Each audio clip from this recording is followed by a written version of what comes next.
was asked to do that about 5 minutes before we started. It is a huge honor and pleasure, really it is, to be able to introduce to you Dr. Layla Renshaw. I'm not going to read out her bio because you all have that in front of you, just to say that she's Associate Professor at Kingston University, where she teaches forensic archaeology and anthropology. And you have the rest of her accolades and many projects that she's involved in and what she's done over the years in the bio. What I will tell you is that we first met on a very hot 18th of July in 2006. 18 July 2006 probably doesn't mean much to many of you in this room. For us, it was the 70th anniversary of the start of the Spanish Civil War. And we were at a conference in Bristol, and it was swelteringly hot. It was Spanish weather. It must have been 45 degrees inside the conference room, no aircon, these kind of woolly seats. We were all melting away. And I remember seeing Layla, and we both were presenting. It was the first years of our PhDs, and I remember her being quite loud and talking to everybody, and I'm usually quite shy, so I was in the corner watching, and I was like, okay, either I'm gonna really like her, or I'm really gonna know. That evening, we ended up somehow having a whiskey in a pub with Professor Paul Preston, again, doyen of Spanish history and history of the Spanish Civil War, professor at the London School of Economics.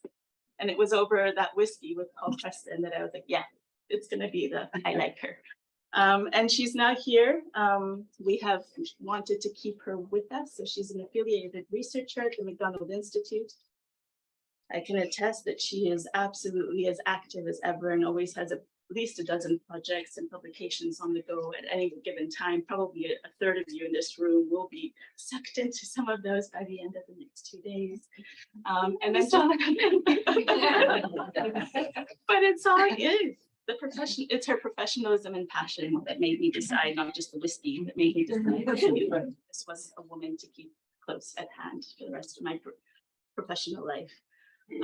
And I cannot recommend to you highly enough her book, Exhuming Loss, which is the result of her PhD, and which is a really extraordinarily sensitive and nuanced, which is not often found these days, sensitive and nuanced exploration of the ways in which those who are involved in exhuming mass graves relate to that experience and develop that experience, as well as to the people around it, people whose family members are in those graves. So I warmly recommend it to all of you to read. And I think that's all, Layla. I won't embarrass you. Thank you so much. Thank you so much. Thank you.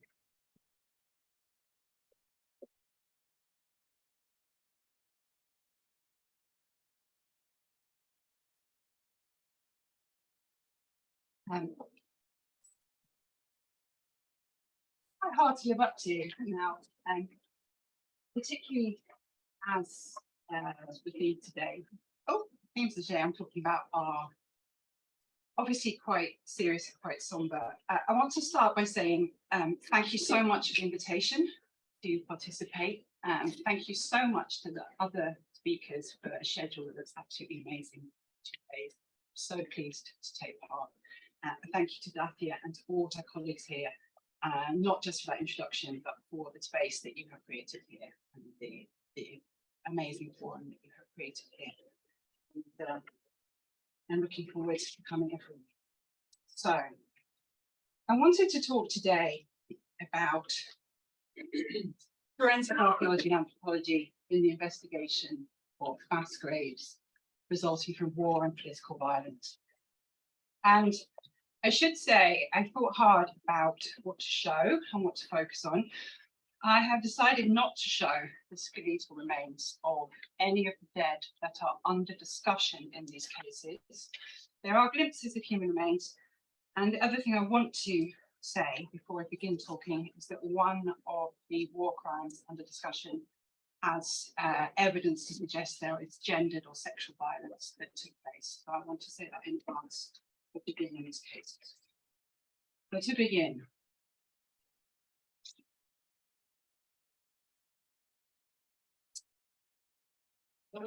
so forensic archaeology and anthropology and forensic genetics now have become the predominant ways of structuring our encounters with traumatic pasts of war and political violence.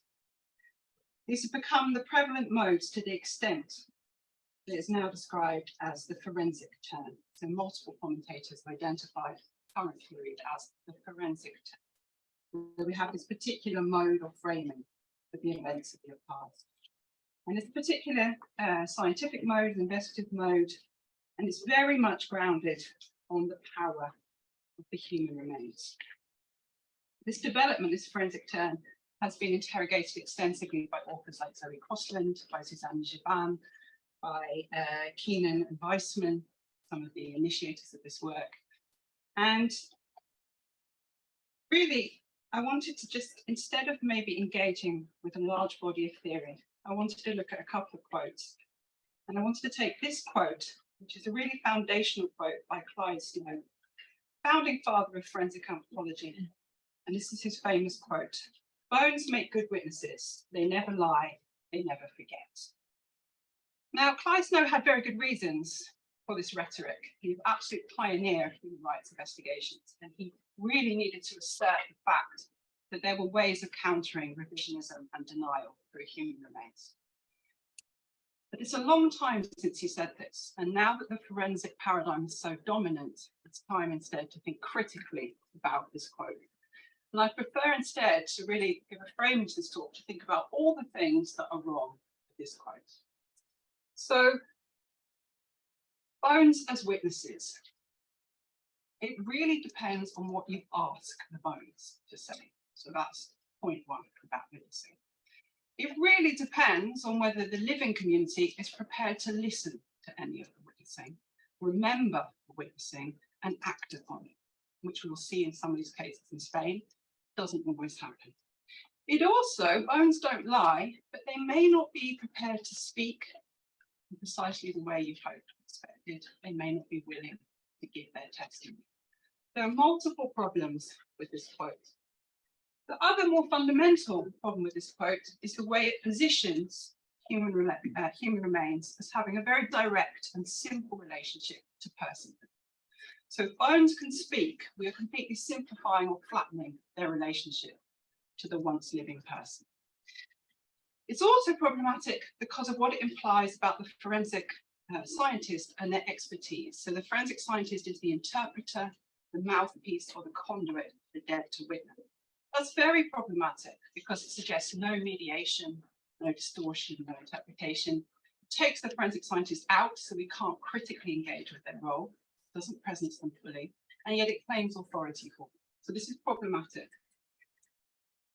Those of us working in real and messy mass grave investigations find that this forensic paradigm breaks down when we encounter living communities.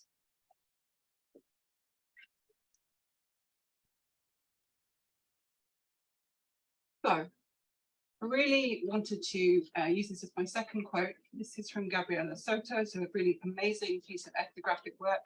She is interviewing forensic scientists who are desperately trying to identify bodies that they encounter on the US-Mexico border.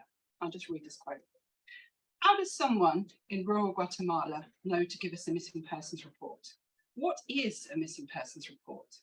We get missing persons reports that say, she has a nice smile, she has a low voice, she's shy. You know, we get a missing persons report like that, and it's like, this would be great if she was alive, but it does us no good at all. But to look at this quote, the forensic scientist is implying or assuming that the relative has misunderstood the process. But we could flip this and say that the scientist has more profoundly misunderstood this process. It's these elusive characteristics that the relative wants to inform on that make a missing person be missed by anyone. So really they are foundational to this search for the dead. And if we flip that and we think about this framing, we start to realize that this scientific work only has meaning if it's accompanied by emotional work, imaginative work, representational work to give the scientific results meaning. So I want to now move to the Spanish Civil War, where cases of discuss come from. So the Spanish Civil War from 1936 to 1939 was devastating for the civilian population of Spain. Away from battlefields, there's now credible scholarship to suggest up to 100,000 dead in rounded up and executed, many small-scale executions by death squads, mass imprisonment, and also massive post-conflict repression and imprisonment. So we have a huge death toll. We also have a situation where after Franco's victory, he imposes a dictatorship which is celebrates and commemorates the victorious side and systematically represses the memory of the losing side, of the Republican side. It's a complete prohibition on looking for the dead, covering their remains, or commemorating them. In the 1970s, with the transition to democracy, there is a brief window of time where people start to talk about the dead from the Spanish Civil War. But this transition has been described as the pact of amnesia, the pact of silence, the pact of forgetting, and all of that is telling you that this encounter with the civilian remains of the Spanish Civil War was delayed yet further. So in order to achieve a consensus of the transition to democracy, the memory of the dead was repressed. But in 2000, eventually, a journalist called Emilio Silva went looking for the remains of his own grandfather. He recovered them in a small exhumation, and he wrote a very moving piece for a newspaper, and the publication of this piece triggered a rupture in Spanish memory politics. A series of grassroots movements started, above all the Association for the Recovery of Historical Memory, and since that time, in 2000, multiple thousands of civilian Republican victims have been exhumed throughout Spain. It's very important to emphasize that this was a grassroots movement, especially in its early days. The opening up of the graves was much more than a forensic or technical project. The grave sites became a forum where people would come for the first time, often bringing members of their family to share memories or testimony. Often relatives would say this was the first time they've been aware of any of this memory or testimony. So we see how the encounter with human remains and the exposure with human remains was also eliciting this well of memory that was there. But it was not a straightforward or simple process by any means.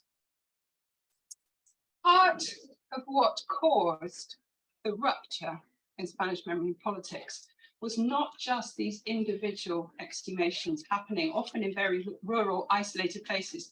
Part of what caused the rupture was the visuality of the bodies that were being exposed and the huge amount of media coverage that it received. So you have this very intense image production that accompanies all of the exhumations in the early years. Artistic responses, writing, journalism, filmmaking, it's kind of saturated with image production.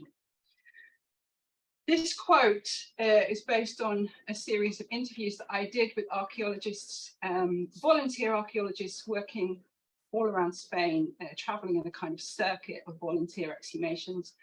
And I asked a young woman how she felt about the very intense media scrutiny. And she said that it was understandable. There is nothing more obvious than a mass grave. So this suggests, this would seem to be a vote in favour of Clyde Snow's idea that the bones make good witnesses. The bones seem to be witnessing here.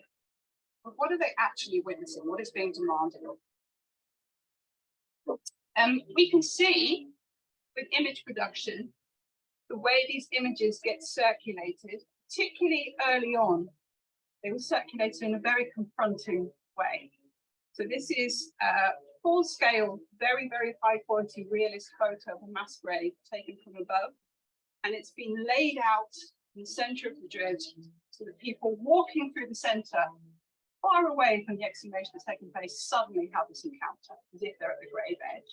So they are also experiencing a version of these encounters. In the local communities where these exhumations took place, much more nuanced feelings, particularly the identification of the dead, the announcement of those identities, and the opportunity to rebury the dead in the communities where they'd lived were incredibly significant. These were people who'd had their whole existence eradicated from the public realm, total denial of their biographies, right? I mean, people who were left unclear on their own paternity and their own family trees because the names of the dead were too dangerous to mention. But to bring them back into the public realm and hold these ceremonies, I've been to a lot of these funerals, and they often take a most winding progression to get to the cemetery. Every street gets walked down with these caskets to really own and claim the public space. So it was very significant for these communities. For the direct descendants of the dead, for their children particularly. So this starts in 2000, many of the children in their 70s and 80s. And aside from this reclaiming of public space, there's something much more personal, intimate going on, something much more private. Very mixed and ambivalent feelings, often feelings of huge relief, but also feelings of bitterness and resentment at the very long time frame that they had waited to achieve these exhumations. And also very profound guilt around the fact that their mothers and other surviving relatives have not lived long enough to see this moment. So it's very important to avoid imposing some kind of redemptive or triumphant narrative on the re-emergence of these bodies, because for many, many people, they came for it. So when I first started working in Spain, this followed on from my experience of working in Kosovo with the international criminal tribunals there, where the time frame was completely different. Some of the graves that we investigated in Kosovo were a year to 18 months after the events. This is the first time that I'd worked with close memory, and this feeling that the memory is so repressed or so attenuated that when it encountered the forensic paradigm, there was this collapse or breakdown between what we were asking for and what could be provided by the relatives. Sometimes the children of the deceased would turn up for us to collect ante-mortem data. So this means the basic essentials, the biological essentials of age at death, stature, build, handedness, routine occupation, injury history, strongly unique facial characteristics or dental characteristics, anything that could be ante-mortem data for forensic identification. And the children of the deceased would come, and it would become apparent very rapidly that they didn't remember any of these things about their parents. And yet they had come into the exchange believing that they remembered their parents, feeling that they remembered them. And as the interview, the format of the interview would break down, the data collection would break down, they would say things like, I remember my father because he was holding me when they came to take him away. Or I remember my father because I climbed up on the truck that was taking him away. I remember my father was very tall. Now that's not ante-mortem data, that's just all children think their father is. And finally, people would often say, when it became clear that they couldn't give verbal description, they would say, my mother said he looked like me. So they are reinserting that claim to have knowledge of the dead right there in the moment when the forensic paradigm is pushing that knowledge away. I learned a lot from seeing local coordinators who were really laying the groundwork, not forensic scientists, but people who had kind of working at the boundaries between the forensic investigation and the local communities. And they employed this concept of effective identification. They intuitively reached for effective identification. They would encourage relatives of the dead to scour the family archive for photos and tell them to look for details, maybe a facial feature, the teeth, jewellery, an artifact. Maybe some of these will feature an identification. It's not really relevant whether that's forensically valid. What was relevant was that they were doing the work to make people feel like they knew the dead. In one community that I worked in, which I thought was a phenomenal kind of imaginative act, one of the coordinators showed a group of photos that had been taken in that village and suggested to the relatives that they go and find the buildings that featured, because we could use the buildings as a relative stature estimation. Now, this is a forensically valid idea. It's a good idea. But actually, we weren't trying to capture the stature there. We were trying to reinsert or re-engage and integrate the dead with the village environment that was still being occupied by them. So these forms of effective identification were really there from the start, accompanying scientific work. The thing that most bridged the gap in effective identification were the personal possessions of the dead. And these are really fundamental. And for me, this is one of the biggest challenges to the things that Clyde Snow has said as the bones as witnesses. Because it's not just bones on their own that are witnessing. The bones have to be framed and contextualized in a very particular way for that moment of affect, that moment of recognition. I found when I was carrying out ethnographic interviews in the early days of the exhumations to try to ask relatives how they felt when they first saw a set of human remains, they would all almost immediately pivot to talking about objects and possessions. So much more recognizable, so much more able to be assimilated and so much more legible in a frame of reference than skeletons. When they dug up my grandfather, the spade brought up the whole boot intact. It made a great impression on me because a boot is more human than a bone. And I think that participant, that research participant, was telling us something really significant about the impact that human remains have and how much they need these reference points for imaginative and effective connection. This is an archaeologist speaking. So this is someone who was essentially an osteologist who's very experienced in working with skeletons. And when I'm asked to comment on the skeletons, she immediately pivots to talking about objects. The combs and the watches have been the things that most affected me. The ring that we uncovered on a finger today, because that ring is saying your wife has been left a widow.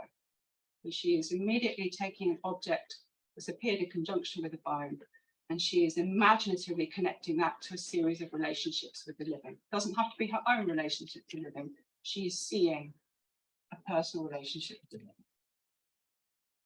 I want to drill down on a couple of sites if I have time, and I hope I do. The first site I want to look at is VALDEDIÓS in Asturias.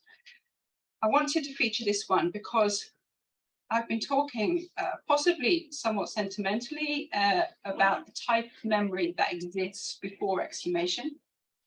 And this is an example of really horrible forms of memory that exist before exhumation. This is an example where exhumation had to really challenge some horrible forms of memory. So this is a monastery complex, quite extensive, very beautiful. In 1936, a nearby psychiatric hospital with all its patients and its full complement of 30 staff moved to this monastery to take it over. There was a lot of bombing and fighting in the city, and it was believed that this would be a safe and calm environment. However, it was not safe and calm at all. And in 1937, it was overrun by Francoist forces who committed a war crime. These are the medical staff. This is a team photo taken near the outbreak of war. So a Navarrese brigade, a Francoist brigade from the north of Spain was overrunning the region. They're very notorious for political reprisals carried out in the north of Spain. They overran this hospital, took it over for 5 days, and by the end of their 5-day stay, 17 of the nurses, 12 women, 5 men, pictured here, were dead. The events of those 5 days occupation are really hazy, but the things that witness testimony tells us is they initially arrived for food and medical supplies, but they didn't take them. They started to investigate the political biographies of the nurses, particularly their Socialist Party membership and the fact that they were all unionized. There were a series of political denouncements made against some of the nurses, and then it escalated into a very hostile, violent situation. Almost all of the female nurses were rounded up and taken into this side chapel, and the witness testimony suggests that they were subjected to gendered and sexual violence. Very soon after that event of the female nurses being rounded up, all of the nurses, the male nurses that they could lay their hands on, were taken behind this chapel to a field and executed and buried in a shallow grave. It should be said that it was very chaotic after this event. Several of those nurses were married couples or family groups. They were raising their children there because it was a residential job.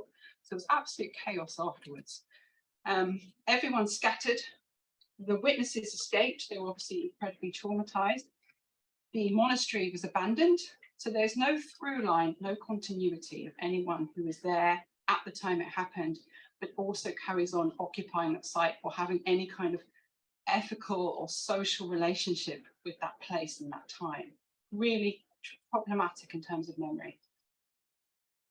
It was very stressful. In 2003, the local memory association decided to initiate an exhumation at the request of 3 of the children of the deceased.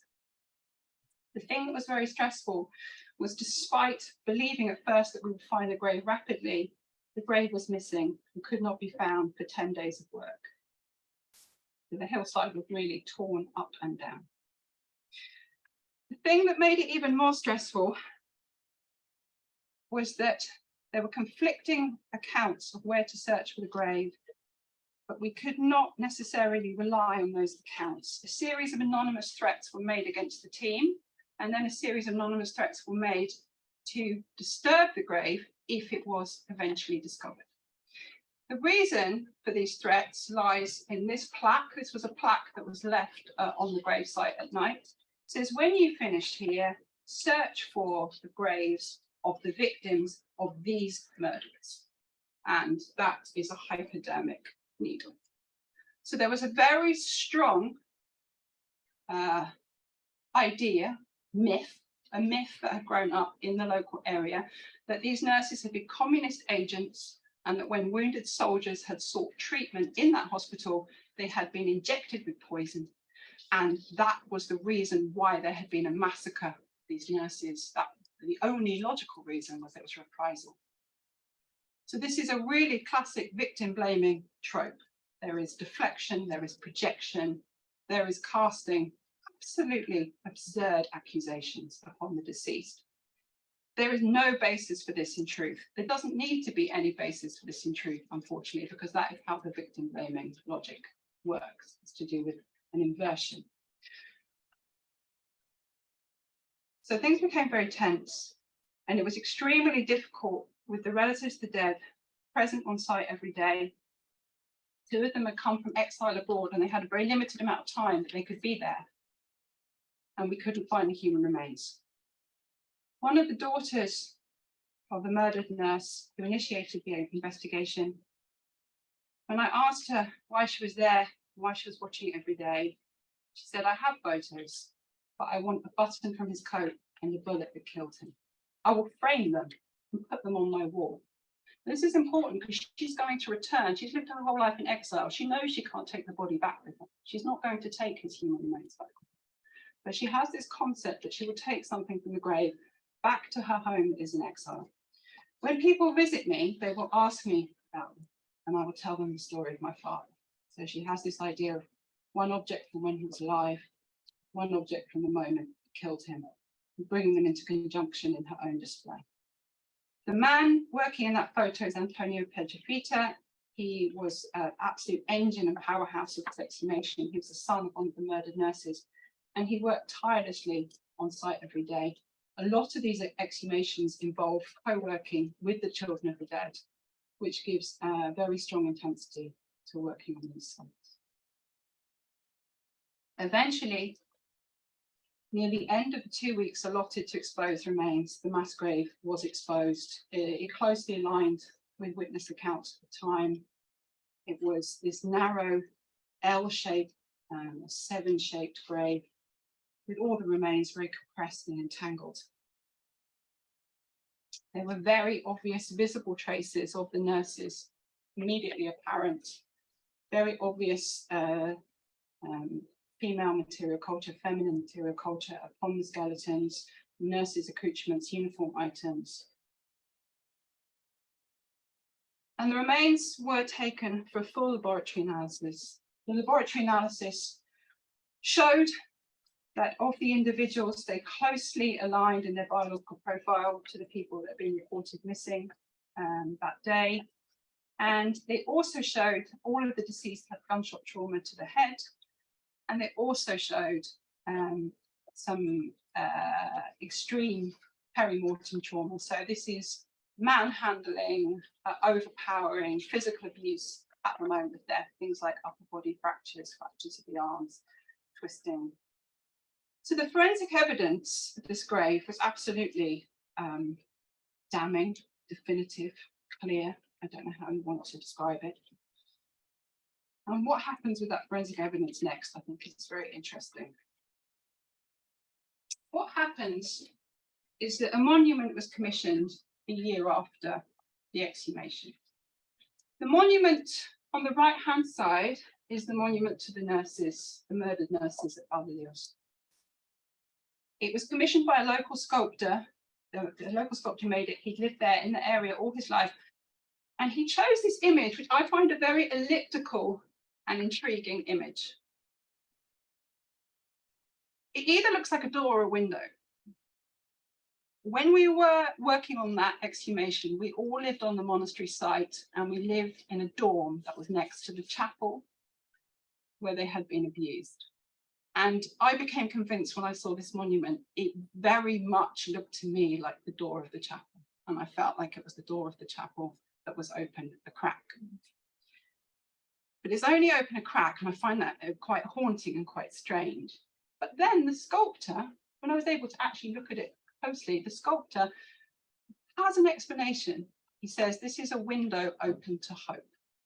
That's the picture he's put. I think it's really interesting that he chose that, and really interesting that he wanted that writing put on the monument. It's not a straightforwardly redemptive message, okay? It's only open a crack. He is saying something very perceptive. He's lived in this community. He's saying something very perceptive about memory and hope in this community. So he's not saying that hope has arrived. He's not saying there's closure. He's not saying this case is resolved. He's saying there is a window open to hope. And I think that's a very interesting way of thinking about the exhumation. The other monument is one of many, many more monuments that greatly outnumber this one. And these are to the Navarrese brigades, celebrating and commemorating the Navarrese brigades that were active in that area. This is a photo from this year. So it's 20 years after the exhumation took place and that monument gets erected. This monument covered in red paint. The local authority finally agreed to take down the last monument near this grave that was celebrating the Navarrese brigades after sustained vandalism, protests, petitioning. So 20 years later, the same military unit that's carried out this war crime still has monuments under contestation right near the grave. But other memory trajectories are coming out of this grave. This is 2009, so this is 6 years after the exhumation. A local nursing union, or the National Nursing Union, embraces this site. So a memory community comes forward, not just the 3 children of the dead. The memory community comes forward and finds a point of affinity and connection, does the imaginative work to connect themselves with this monument. And they start commemorating it on the International Day of Nursing. So that's a kind of a commemorative trajectory that flows out of this exhumation that's quite unexpected. If I have time and I'm allowed, yes, go ahead. If I have time and I'm allowed, I'm going to just talk about a site that I want to briefly touch on, because I feel like it is almost the exact opposite, or the exact mirror image of VALDEDIÓS in terms of the memory community that exists before exhumation and what we can anticipate happening after exhumation. I also want to choose this one because it's 20 years after the VALDEDIÓS exhumation. The VALDEDIÓS exhumation is one of the very first exhumations, that's in 2003. And this is last year, September, we have this exhumation. I just want to put that slide up to credit the work of Mapa de Memoria. It's an absolutely fantastic organization operating around Ciudad Real, but also all around Castilla-La Mancha and more broadly. This is in kind of south central Spain. They do phenomenal work collecting all of the ante-mortem data to prepare for exhumations, also much more nuanced and subtle memory work with the local community, really honouring and engaging with the forms of memory that have survived in those communities. The site I want to touch on is Almaden. It's a mining site, a mining town, all surrounding this incredible mine that has become a heritage centre. At its height, the mine supported the livelihoods of tens of thousands of people as a regional economic hub. There's a reason why I'm banging on about the mine, because it's pivotal to understanding the civil war violence that took place in this town. The miners were an incredibly organised workforce. They were a very unionised workforce. Local political regional leaders grew up through mine leadership and union organising. So the political identity of this town and its main occupation of mining are really entangled and embedded. The town held out for a long time during the war, but it was overrun in the late stage of the war with huge violence and reprisals against the dead. Thank you. The thing that happened here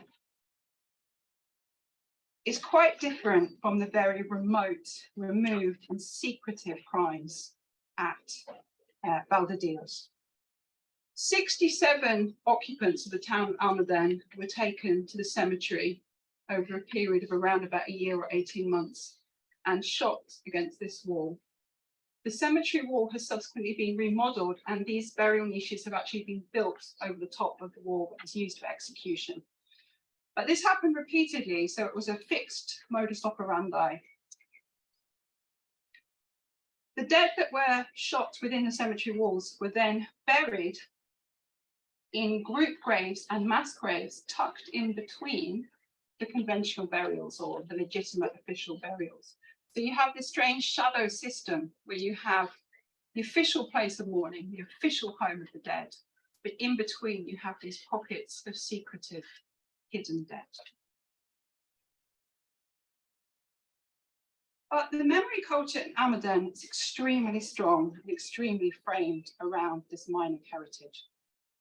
This is a monument that's in the centre of the community. It's a fantastic monument, and it says, to all of those who have suffered and died in the mines of Almaden. And that's a powerful message, because Franco takes over the mine when he's victorious in the war and uses it as a site for prisoners and forced labour. So this is already a monument recognising violence that's occurred. Even though it looks like a monument to labour, it's also a monument to violence. And because of this through line, this scaffolding or support for memory of the dead that already exists in other places in the community, when the dictatorship falls in the 70s, you have a very rapid resurgence of memory.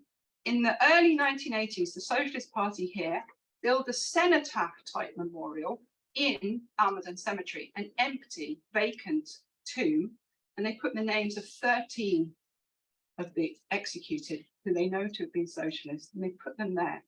But they don't go looking for the bodies of the dead. This is before the forensic turn. So the mode of engagement that they have with the dead is try to commemorate them through other material forms, but not actually go looking for their bodies. So the time frame here is telling us something very interesting about the forensic turn. In the 1980s, there were other material forms.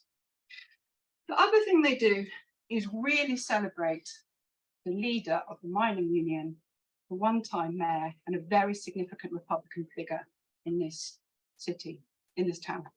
This is Manuel MECA. This is his execution order before he was shot against the wall of the cemetery.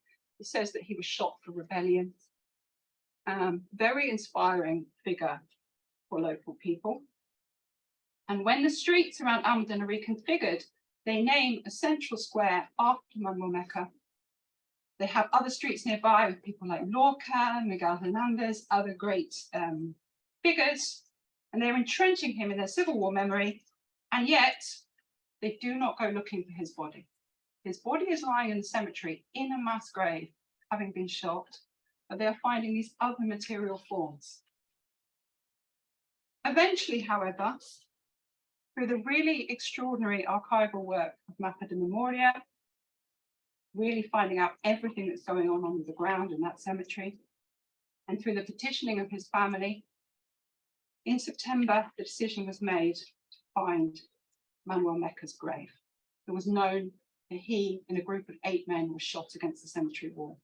All significant political figures, all very active, most of them miners. There was a postie, a builder, group of men compressed into this small space in a mass grave. This is really tricky to delineate the spaces between the legitimate historic burials and the possible mass graves. So it's technically difficult. These are the 8 men. As soon as the space of the grave was delineated, these images were put up, and it became much more of an open forum for anyone who wanted to visit and share their memories. And it was a very positive, very benign environment compared to that experience of being on that hillside in VALDEDIÓS, because people really wanted us, the wider community really wanted us to find this grave. Eventually, the grave was located and exhumed. The scientific work is ongoing, which is why I'm not reporting on any of it. And in the big shared monument to the 67 murdered in Almaden, the names of the 8 men were picked out with flowers and photos taken of this to distribute to all their relatives who could not be there in person. So I just want to stop for a second and wrap up. I want to conclude with what these 2 very different time frames tell us. I chose 2 very different time frames so we could return to this question of the forensic term. We have to be really careful with the kind of rhetoric that Clyde Snow quote contains, and we have to look critically at the forensic term. Inherent in the word turn is it's a turn and there will be another one, right? So we have to start paying attention to all these other material forms and practices, all these other representations, all this imaginative work that predates the exhumation and follows on from the exhumation, to try to situate the forensic term, contextualize it, and understand it as contingent, and not be intellectually or scientifically arrogant about what it means. The aftermath and impact of these exhumations was not based on the impact of the scientific work. It was based on a memory community reaching out and embracing that scientific work. Those memory communities can be unpredictable, not always where you go looking for them. And I think this gives us some kind of perception of how we get ready for maybe the next term that will be coming in how we encounter and engage with the human remains from traumatic violence.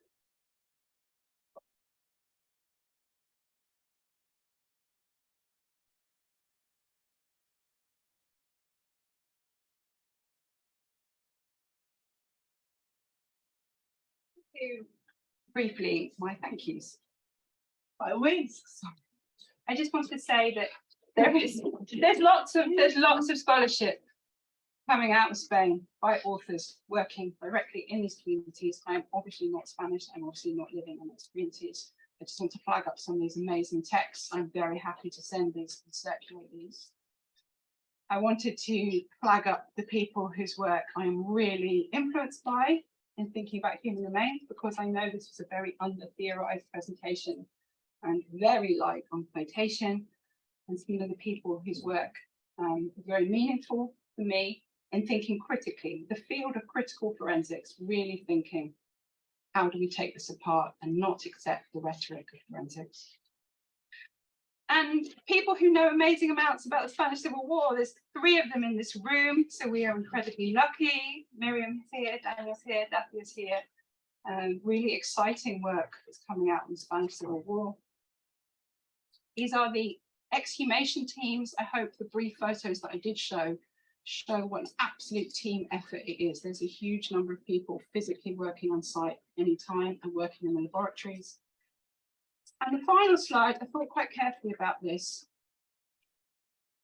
I realise that I spoke with these broad brushstrokes, generalizations, in order to draw out these themes. I think that that is ethically valid, critically engage with these sites, but I also want to say grounded in the fact that these are actual graves with people in, and I wanted to end with the individuals who were in those